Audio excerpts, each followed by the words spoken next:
자, 이 시간 오늘 해주신 말씀 봅시다. 여호수아 3장 14절에서 17절입니다.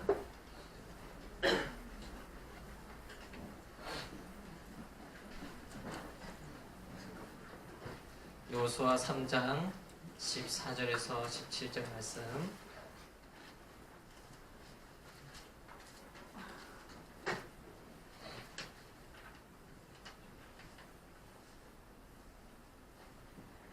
자, 우리 한 절씩 읽도록 합시다.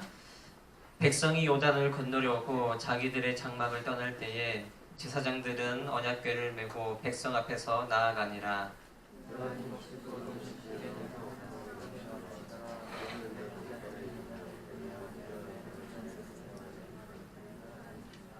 곧 위에서부터 흘러내리던 물이 그쳐서 사르단에 가까운 매우 멀리 있는 아담 성읍 변두리에 일어나 한 곳에 쌓이고 아라바와의 바다 여매를 향하여 흘러가는 물은 온전히 끊어짐에 백성이 여리고 앞에서 바로 건널세. 여호와의 언약궤를 맨 제사장들은 요단 가운데 마른 땅에 굳게 섰고 그 모든 백성이 요단을 건너기를 마칠 때까지 모든 이스라엘은 그 마른 땅으로 건너갔더라. 아멘. 자, 먼저 오늘 말씀을 이해하는데 도움이 될 만한 자료를 한번 보도록 합시다. 이거 빨간 게 안 보이네. 자, 이게 우리가 지금 이스라엘을 중심으로 해서 이렇게 자른 지도거든요. 여기가 이제 현재 이집트 있잖아요. 이집트고 여기가 이제 당시 애굽이에요. 애굽. 요 바다가 지중해예요. 지중해. 그리고 요게 V자 보이죠? V자 모양에서 쭉 내려가는 게 어디가요? 네, 홍해예요. 홍해. 그리고 쭉 넘어가다 보면 이스라엘이 나오고 사우디아라비아를 시작해서 중동 지방 저기가 이제 넘어가면 인도 쪽으로 쭉 나오죠. 여기 중국 땅도 보이고요. 그리고 여기가 터키 터키부터 시작해서 유럽이 시작되죠. 그리스, 요 위에 이탈리아 보여요. 그리고 이스라엘이 여기가 바로 이스라엘 지방을 가리킵니다. 자, 그리고 이 중에서 아까 그 목사님 가르친 이스라엘에 있잖아요. 이스라엘 지방만 따로 떼봅시다. 자, 저기 제일 위에 조그만 물 말고 그 밑에 조금 큰 물 있잖아요. 거기가 이제 갈릴리 호수예요. 갈릴리 바다라고도 하는 갈릴리고 저 밑에 큰 바다가 이제 우리가 그 맥주병도 뜰 수 있는 사해라고 하죠. 그리고 여러분 여기 세로로 쭉 강이 있죠. 갈릴리 바다와 여매 사해를 연결시키는 저 강이 바로 요단강이에요. 여러분 요단강 하니까 어때요? 정말 좀 작아 보이죠? 가늘죠 되게. 자, 요단강을 조금 더 부분적으로 볼까요? 자, 저 위에 동그랗게 있는 게 아까 저기 갈릴리 바다예요. 갈릴리 바다 밑부분이에요. 밑부분이고 저 조그맣게 쭈룩 골목길처럼 나온 강이 요단강이에요. 갈릴리 바다가 생각보다 큰데 요단강은 생각보다 좁죠. 골목길 같죠 진짜. 여기가 이제 요단강 하류 부분이고요. 여기가 저 뒤에 보이는 강이 바로 사해예요. 아까 보이던 사해. 여기가 이제 사해 마지막 부분이죠. 이게 무슨 공사를 하는지 어떤지 모르겠어요. 자, 요단강의 규모가 어느 정도인지 알겠죠? 사진으로 봤듯이 요단강은 절대로 큰 강이 아니에요. 길이는 상당히 긴데 폭은 생각보다 많이 좁은 강이에요. 자, 우리 여기를 보듯이 모든 요단강의 폭이 다 저렇지 않겠지만 대략 저 정도라고 저 정도 되는 강들이 쭉 펼쳐져 있는 거예요. 그러니까 작은 뗏목이나 배만 있으면 요단강은 쉽게 건널 수가 있는 강이라는 거죠. 자, 요단강의 너비는 평균 30m 그리고 깊이는 50cm에서 3m 정도. 거리가 짧고 물이 얕은 곳은 걸어서 건널 수도 있을 만한 그런 지형 강들도 있고요. 대부분 뗏목이나 작은 배만 있어도 사람, 물건, 짐승 등을 충분히 나눌 수 있는 그런 강이 바로 요단강이에요. 그러니까 홍해는 꽤 컸잖아요. 홍해 거기는 일반적으로 건널 수가 없어요. 요단강이랑 달라요. 요단강이 이렇게 작은 강인 것을 보면 이 홍해 갈라진 것과 좀 비교가 많이 되죠. 홍해는 정말 그 큰 바다가 가운데가 쫙 갈라진 게 막 물기둥이 엄청나게 넘었을 거 아니에요. 근데 요단강은 넘쳐봤자 조금 3m, 최대 수심이 3m니까 이렇게 보면 그냥 보여요. 적대기가. 생각보다 작은 요단강을 건넌 사건은 우리가 가시적인 눈으로 보면 임팩트가 사실 떨어지는 건 맞아요. 평상시에 요단강이라면 이런 생각이 충분히 들 수 있겠지만 문제는 지금 이스라엘이 마주하고 있는 요단강은 평상시의 강과는 좀 다르다는 거예요. 자, 이스라엘이 요단강에 도착했을 때는 곡식을 거두는 시기인 3월에서 4월 정도로 추정이 돼요. 15절 보면 곡식을 거둘 때에 요단 강물이 항상 언덕에 넘쳤다고 하죠. 그러니까 북쪽에 있는 산에서 녹기 시작한 어떤 눈 그리고 봄철에 내리는 비가 합쳐져서 요단 강물이 범람하여 홍수가 일어난 시기가 바로 지금 이스라엘이 요단강 앞에 선 시기예요. 그러니까 1년 중에서 가장 수심이 높을 뿐만 아니라 거의 홍수가 날 정도로 요단 강물이 흘러 넘쳤던 그런 시기죠. 저기 옆에 우리 옆에 보면 폭이 되게 좁고 얕은 신천강이 있잖아요. 거기랑 뭐 막 좀 비슷한 느낌이 나지 않을까? 물은 좀 더 적겠지만 요단강이 좀 더 많겠지만 그런 것 같아요. 근데 이런 생각해요. 저런 강에도 신천강에도 물이 가득 차가지고 도로 위에 넘쳐나면 쉽게 건널 수가 없겠죠. 물살도 상당히 빠를 거고. 이스라엘은 거의 300만 명에 이르는 사람들과 수많은 짐승들과 짐까지 다 있으니까 일반적인 방법으로는 그렇게 불어난 요단물을 건너는 것이 거의 불가능해요. 쉽지 않아요. 요수아에게는 요단강을 건너기 위한 구체적인 방법도 없었어요. 그러면 이 상황에서 여호수아가 유일하게 의지할 수 있었던 것은 무엇이었을까요? 자, 1장 11절 보면 하나님은 여호수아에게 3일 후에 요단강을 건널 것이라고 말씀하셨어요. 이스라엘이 여호수아가 믿을 수 있는 것은 3일 후에 요단강 건널 거다. 이 약속 하나밖에 없었어요. 그러니까 뭐예요? 지금 여호수아에게 필요한 것은 인간적이고 실제적인 방법을 찾는 것이 아니라 영적인 눈과 믿음의 눈으로 요단강을 바라보는 것. 그거밖에 할 수가 없는 거예요. 요단강을 건널 수 있는 열쇠는 말씀에 대해서 순종하는 것이고 하나님의 전적인 은혜가 주어지는 것. 이거밖에 지금 할 수가 없는 상황이에요. 여호수아도 저렇게 범람해서 홍수가 일어나는 요단강을 보면서 참 마음이 심란했겠죠. 마음이 어려웠을 거예요. 참 마음과 생각이 복잡했겠지만 3일의 시간을 어떻게 보냈을까요? 걱정과 두려움으로 보내지 않았을 거예요. 자, 5절에서 여호수아는 하나님께서 기이한 일을 행하실 것을 확신하면서 오직 자신을 성결하게 하고 하나님께서 하실 일을 기다리라고 백성들에게 명령을 합니다. 자, 만약 여러분의 리더가 이런 상황이라면 어떨 것 같아요? 문제가 발생했으면 한시라도 빨리 그 문제를 해결할 수 있는 방법을 모색해서 찾아내서 뚫고 나가야 되는데 정말 시급한 문제 앞에서 너 자신을 성결하게 하면 돼.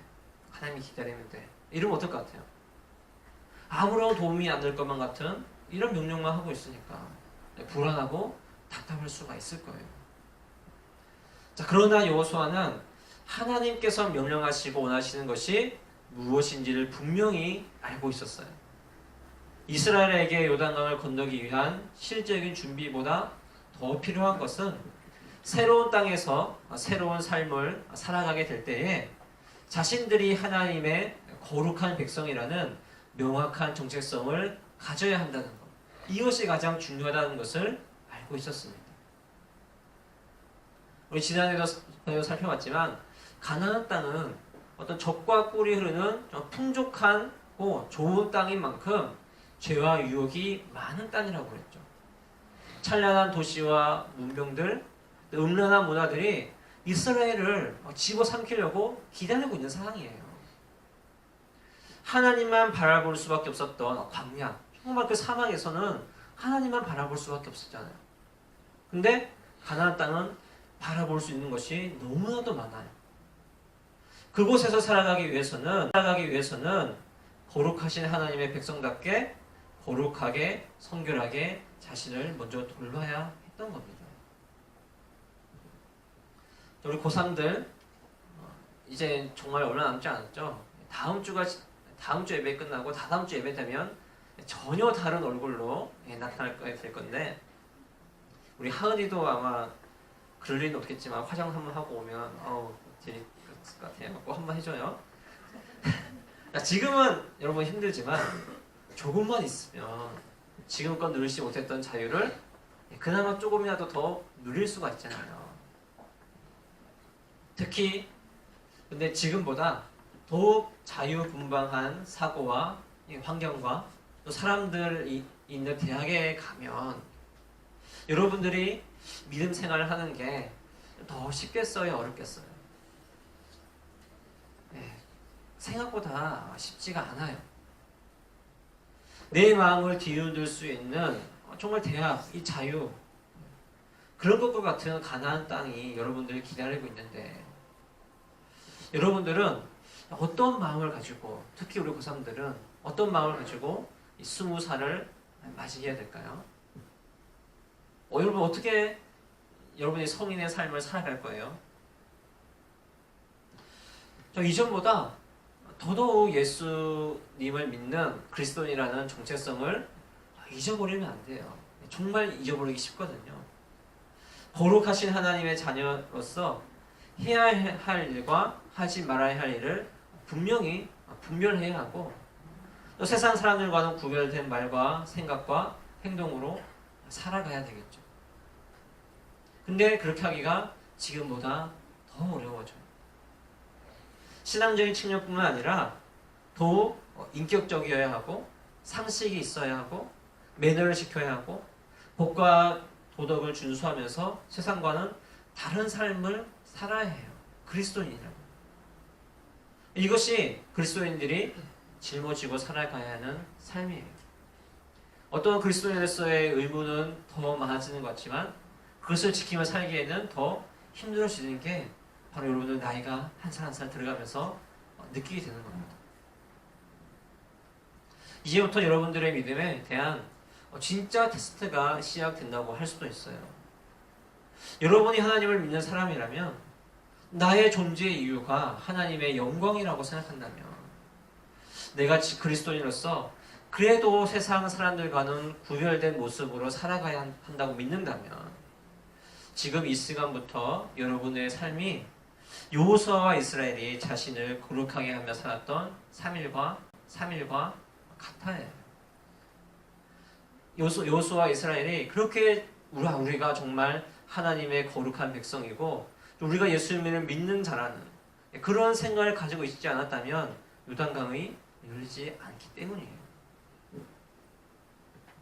그렇게 여러분들 매일매일 매 순간을 세상과는 구별된 삶을 살아갈 때에 여러분들이 하나님의 이름과 영광을 위해서 살아가는 그리스도인으로서의 사명을 충실하게 잘 감당하고 칭찬받고 여러분들에게 주실 가나안 땅을 그때야 기쁨으로 누릴 수가 있는 거예요. 눈에 보이는 그냥 피부에 와닿는 그런 자유로움이 아니라 정말 자유함이 진짜 여러분들에게 기쁨을 주는 것이 무엇에 있는가 생각을 해봐야 된다는 거죠. 자, 하나님은 이스라엘이 자신을 성결하게 하여 하나님을 기다리고 있었잖아요. 3일 동안. 자, 그때에 어떻게 요단강을 건너야 하는지 가르쳐 주셨어요. 6절 보면 그 방법은 제사장들이 언약궤를 메고 백성들보다 앞서서 강을 건너면 돼요. 이게 뭐야? 이거 어떻게 하라고? 이게 무슨 말이에요 이게? 좀 웃긴 말이죠. 그냥 제사장들이 언약궤를 메고 건너면 돼. 이게 무슨 말이에요? 그러니까 요단강을 건너는 것의 핵심 요소는 언약궤예요. 언약궤. 자, 제사장들이 언약궤를 메고 갈 때 백성들은 2000규빗, 약 1km 정도의 거리를 두고 그 언약궤를 뒤따라가야 했어요. 자, 왜 그래야 했는가? 4절 보면 이스라엘이 가나안으로 들어가는 길을 한 번도 가보지 않았기 때문이에요.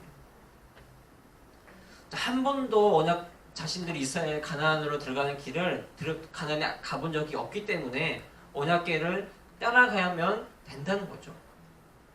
자, 언약궤가 의미하는 바가 무엇인가요? 언약궤는 하나님의 임재를 가리켜요. 하나님께서 함께 하신다. 이것을 가리키는 것이 언약궤예요. 언약궤가 앞장서고 백성들이 언약궤를 따라간다는 것은 하나님보다 절대로 너희가 앞서가지 말고 하나님께서 인도하시는 길만 따라가라는 뜻이에요. 요단강을 건너고 여리고성을 점령하고 가나안 땅을 정복해 나갈 때에 자신들의 생각과 지식과 판단, 경험들 그것들을 앞세우지 말고 이 모든 것들을 계획하고 예비하신 하나님의 말씀에 순종하여 하나님을 뒤따라가라는 말입니다.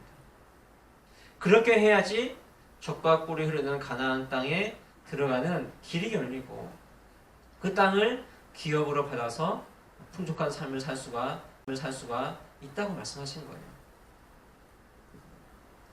자, 홍수로 넘쳐나는 요단강을 건너고 가나안 땅을 얻기 위해서 이스라엘이 하나님만을 뒤따라가야 했듯이 우리도 절대로 하나님을 앞서가면 안 됩니다.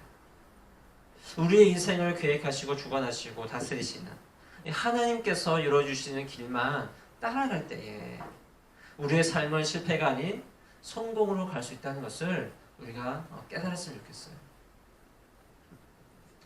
여러분들 좀 꽤 똑똑하잖아요. 맞죠? 여러분 똑똑하죠? 그래도 여러분들 딴 데 가서 요즘은 뭐 수성구가 또 워낙에 전국적으로 유명해가지고 그냥 수성구에 산다고 하면 다 오 이렇게 할 정도예요. 그래도 내가 수성구에 살고 있지 아니면 수성구에 있는 학교에 다니고 있지? 여러분들은 뭐 그냥 그렇다고 싶겠지만 다른 지역 가면 정말 달라요.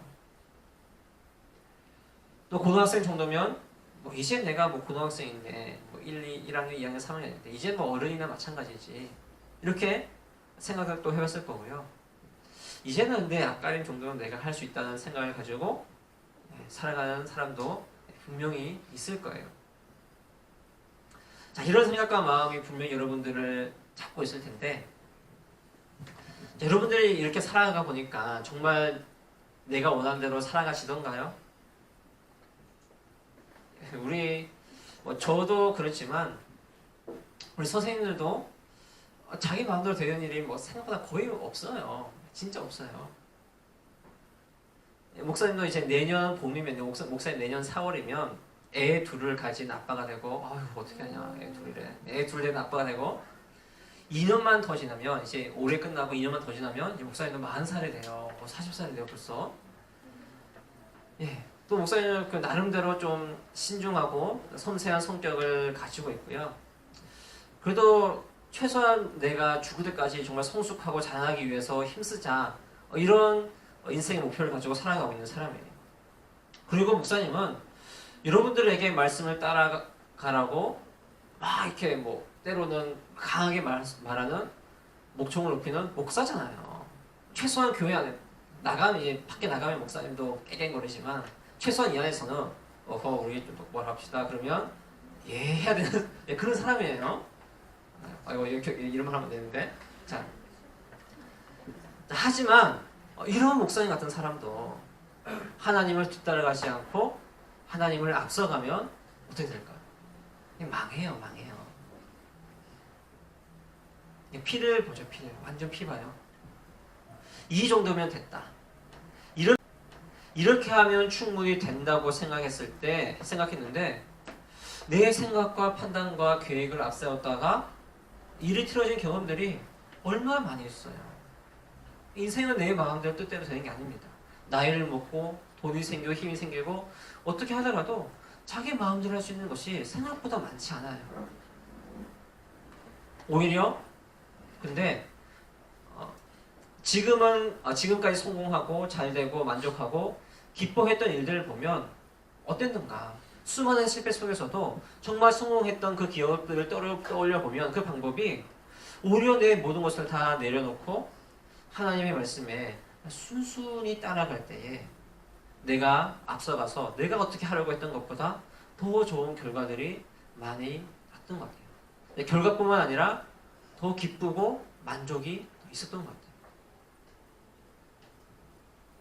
같아요. 내 인생의 주인은 내가 아니라 하나님이시죠. 내 인생길을 열어주시는 것은 나의 경험과 지식과 판단이 아니라 하나님께서 보여주시는 길을 고스란히 걸어가는 순종뿐이에요. 여호수아와 이스라엘이 하나님을 앞세우고 뒤따를 때에 어떤 일이 벌어졌을까요? 16절 보면 뭐 여러 가지 지명에서 어디서 물이 끊겼고 뭐 이런 말이 나오잖아요. 쉽게 말해서 위에서부터 이렇게 홍해 같은 경우에는 바다가 갈라졌잖아요. 요단강은 위에서 물이 끊겼어요. 끊기니까 당연히 물이 싹 사라지겠죠. 근데 물이 끊어진 거리를 대략 예상해 보면 최대 50km 정도까지 된다고 해요. 아까 길게 쭉 있었잖아요. 50km 정도의 물이 위에서 끊기면서 말라버렸어요. 50km면 영남대에서 계명대를 왕복하는 거리예요. 그 정도 거리가 강이 딱 위에 딱 막혀 있고 땅이 말라진 겁니다. 16절에서 물이 쌓였다는 것은 물이 이제 쌓여서 이제 뒤에 물이 없게 됐잖아요. 홍해가 양옆으로 갈라져서 쌓였던 것과 똑같은 표현이에요. 그리고 17절에서 이스라엘이 요단강 가운데 마른 땅으로 건넜다고 했는데 홍해를 건널 때에도 이스라엘은 마른 땅을 걸어갔다고 했어요. 그러니까 이스라엘 백성들이 요단강을 건너갈 때 어떤 생각을 했을까요? 지금 살아있는 사람들 중에서 홍해를 건넌 사람은 극히 일부분이에요. 아주 어릴 때, 20세 미만일 때 극히 일부분만 걸어봤을 거예요. 근데 홍해를 건넜던 것과 똑같이 우리가 요단강을 지나가고 있거나 말로만 듣던 그 엄청난 홍해가 갈라진 역사가 우리에게도 일어나고 있네. 이스라엘을 출애굽시키시고 홍해를 건너게 하시고 광야에서 인도하셨던 하나님이 우리를 앞서가셔서 우리를 인도해 주고 계신다는 확신이 들었을 거 아니에요. 하나님을 믿고 순종함으로 뒤따라갔더니 이스라엘은 더 이상 광야를 배회하는 떠돌이가 아니라 적과 꿀이 흐르는 땅으로 들어가서 그 땅을 차지할 민족이 되었더라는 겁니다. 하나님께서 앞서가시고 그것을 따라가니까. 자, 여러분들이 성적, 대학, 직업, 돈, 명예 이런 것들을 믿고 따르고 추구하고 살면 어떻게 될까요? 여러분들이 가지고 있는 능력대로 성적, 대학, 직업, 돈, 명예 다 가지게 될 거예요. 여러분들이 가지고 있는 능력대로 그만큼 받아요. 자, 그런데 여러분들이 하나님을 믿고 따른다면 어떻게 될까요? 내가 집착하고 발버둥 치고 악착같이 되지 않아도 필요한 것을 채워주세요. 왜요? 하나님은 우리보다 우리의 필요를 더 잘 아시는 분이시기 때문이죠. 목사님은 여러분들이 하나님만을 뒤따라 간다고 해서 더 좋은 성적을 받고 대학과 직장에 들어가고 더 많은 돈과 명예를 가지게 될 것이라고 말할 수가 없어요. 그게 사실이니까. 하지만 하나님을 뒤따라가면 여러분들이 무엇을 얻든지 얼마큼을 가지든지 그 삶에는 만족하는 삶, 즐거워하며 기뻐하는 삶을 살 수 있을 것이라고 장담할 수 있어요. 돈을 따라가면 아무리 많은 돈을 가져도 더 많은 돈을 따라가게 돼 있지만 하나님을 따라가면 이 정도 돈을 가졌을 때 이 정도 돈을 주신 하나님께 감사하고 기뻐하고 만족할 수가 있다는 겁니다. 하나님은 내가 원하는 것보다 나에게 더 맞는 것을 잘 아시는 분이시기 때문이에요. 그렇다면 우리는 무엇을 믿고 따르고 추구하며 살아가야 할까요? 내가 원하는 것만 바라보고 그렇게 얻기 위해서 살아가야 합니까? 아니면 하나님과 더불어서 나의 참된 필요를 채우시게 되는 것을 따라가야 할 거예요. 여호수아와 이스라엘은 자신이 바라는 것을 얻기 위해서 하나님을 믿고 따르는 것이 아니라 하나님께 순종하며 뒤따른 결과로 하나님을 얻고 필요한 것도 얻게 되는 거예요. 이것이 성경의 원리입니다. 세상은 어떻게 해서든지 수단과 방법을 가리지 말고 모든 것에 앞서가라고 하죠. 앞서가지 않으면 뒤처진다고, 패배한다고, 그렇게 막 우리를 쪼아요. 모든 사람들보다, 어떤 사람들보다 앞서가야 한다고. 우리 여기 계신 선생님들, 우리 부모님들도 계시잖아요. 어떤 생각이 들어요? 우리 애가 다른 애들보다 앞서갔으면 좋겠다. 항상 이런 생각을 가지고 살아가고 있잖아요. 앞서가지 않으면 도태된다고, 뒤떨어진다고. 무조건 앞서 달려가라고. 수단과 방법을 가리지 말라고. 그러나 하나님은 오늘도 우리에게 뒤따라오라고 말씀하세요. 잘못된 길을, 여러분들, 목표가 잘못된 길인데 그 길을 서로 앞서가겠다고 싸다 보면 어떻게 돼요? 더 잘못된 길로 먼저 가는 거잖아요. 근데 바른 길을 더디더라도 천천히 하나님의 뒤따라갈 때에 이렇게 빨리 가는 사람들보다 더 먼저, 더 좋은 길을 갈 수가 있다는 겁니다. 하나님께서 인도해 주시는 그 길을 뒤따라가면 말이에요. 뒤따르는 것이 앞서가는 것이고 모든 것을 얻는 길이라고 말씀하시는 것이 바로 요단강을 건너는 사건의 핵심이에요. 한 걸음 더 앞서가기 위해서, 다른 사람보다 더 앞서가기 위해서 여러분들 처절하고 숨가쁘게 그렇게 살아갈 건가요? 아니면 언제나 뒤따라가면서 참된 만족과 기쁨을 누리며 살아갈 건가요? 우리 대동교회 고등부가 뒤따라감으로, 하나님을 뒤따라가고 예수 그리스도의 그 말씀을 뒤따라감으로써 언제나 뒤따라가는 것이 아니라 앞서가는 그런 삶을 살기를 주님의 이름으로 축복합니다. 우리 함께 찬양하고 기도하도록 합시다.